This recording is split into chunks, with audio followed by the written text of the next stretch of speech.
रात के गहरे सन्नाटे में घड़ी की टिक टिक की आवाज वातावरण को और भी रहस्यमय बना रही थी।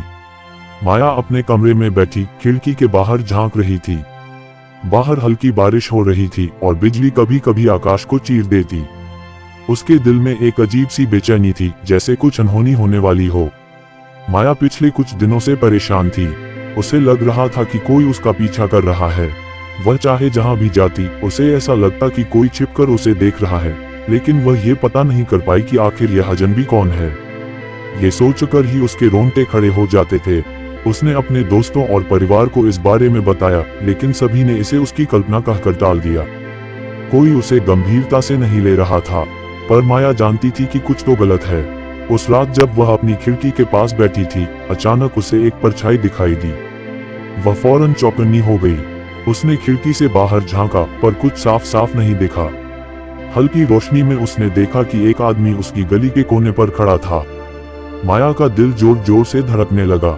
उसे महसूस हुआ कि वही आदमी पिछले कई दिनों से उसका पीछा कर रहा था। माया ने अपनी दोस्त रीमा को फोन किया।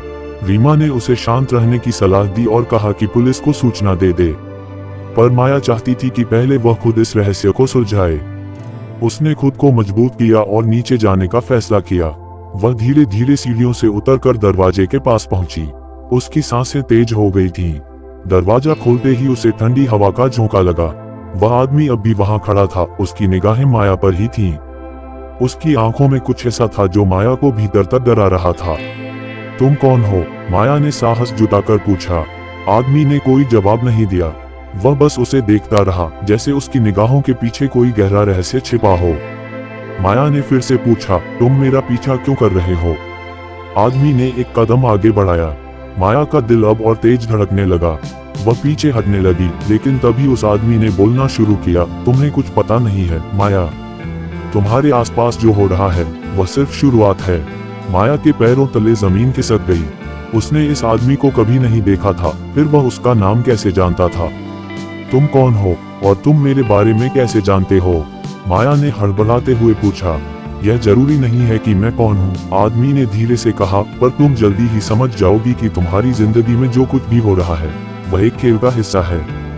माया ने महसूस किया कि उसके शरीर में खून ठंडा हो रहा था। उसकी समझ में कुछ नहीं आ रहा था। वह इस आदमी के शब्दों के पीछे के मतलब को समझने की कोशिश कर रही थी, पर कोई सुराग नहीं मिल रहा था। आदमी ने एक कागज का टुकड़ा माया की ओर बढ़ाया। माया ने कांपते हुए वह कागज लिया और उसे देखा। उस पर सिर्फ एक पता लिखा हुआ था, जो शहर के बाहरी इलाके में था। कल रात इस पते पर आना, वहां तुम्हें तुम्हारे सारे सवालों के जवाब मिलेंगे, आदमी ने कहा और बिना कुछ और कहे चला गया। माया के हाथ में कागज था, पर मन में हजारों सवाल। वह रात भर सो नहीं पाई। उसकी उत्सुकता और डर उसे चैन नहीं लेने दे रहे थे। अगले दिन उसने हिम्मत जुटाई और उस पते पर जाने का फैसला किया। शाम होते ही वह शहर के बाहरी इलाके की ओर निकल पड़ी। रास्ता सुनसान था और हर कदम के साथ माया का दिल धड़कता जा रहा था। आखिरकार वह उस जगह पहुंच गई। यह एक पुराना और वीरान सा मकान था, जिसे देखकर ही डर लग रहा था। माया ने दरवाजे पर दस्तक दी। दरवाजा खुद ब खुद खुल गया। उसने घबराते हुए अंदर कदम रखा। कमरे के भीतर एक अजीब सी शांति थी। सामने एक कुर्सी पर वही आदमी बैठा था जो पिछली रात उसकी गली में खड़ा था। तुमने मुझे क्यों बुलाया है? माया ने सीधा सवाल किया। क्योंकि तुम खास हो, माया, आदमी ने मुस्कुराते हुए कहा। तुम्हारे पास एक शक्ति है जिसका तुम्हें अब तक एहसास नहीं हुआ है। तुम्हारी जिंदगी में जो भी हो रहा है वह एक बड़े खेल का हिस्सा है। माया पूरी तरह उलझ गई। तुम क्या कहना चाहते हो और मेरी जिंदगी से इसका क्या लेना देना? आदमी ने एक गहरी सांस ली और बोला, तुम्हारे माता पिता के निधन के बाद से तुम्हें जो सपने आते हैं वे केवल सपने नहीं हैं। वे एक संकेत हैं जो तुम्हें तुम्हारी असली पहचान बताने की कोशिश कर रहे हैं। तुम इस संसार का हिस्सा नहीं हो माया। तुम एक अलग दुनिया की प्राणी हो, जिसे यहाँ एक खास मकसद के लिए भेजा गया है। माया की आंखें हैरानी से फैल गईं। उसने कभी सोचा भी नहीं था कि उसकी जिंदगी इतनी उलझी और रहस्यमय हो सकती है। वह तो इसे केवल अपनी कल्पना मान रही थी, लेकिन ये सब सच था।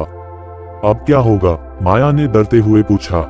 आदमी ने धीरे से कहा, अब तुम्हें अपने असली मकसद को समझना होगा। ये दुनिया और वह दुनिया जो तुम्हारे पीछे छिपी है, दोनों खतरे में हैं। और इसे बचाने की जिम्मेदारी तुम्हारे कंधों पर है। माया ने अपनी जिंदगी में पहली बार खुद को इतना कमजोर महसूस किया। उसे समझ नहीं आ रहा था कि वह इस बड़ी सच्चाई का सामना कैसे करेगी।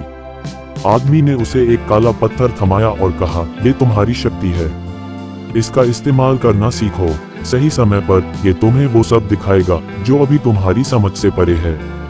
माया उस पत्थर को देखते हुए सोचने लगी कि यह सफर कितना रहस्यमय और खतरनाक होने वाला है।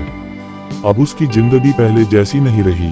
रात गहराती जा रही थी और माया एक अनजाने सफर की ओर बढ़ चली थी, जहां हर कदम पर उसे न जाने कितने रहस्यों का सामना करना था।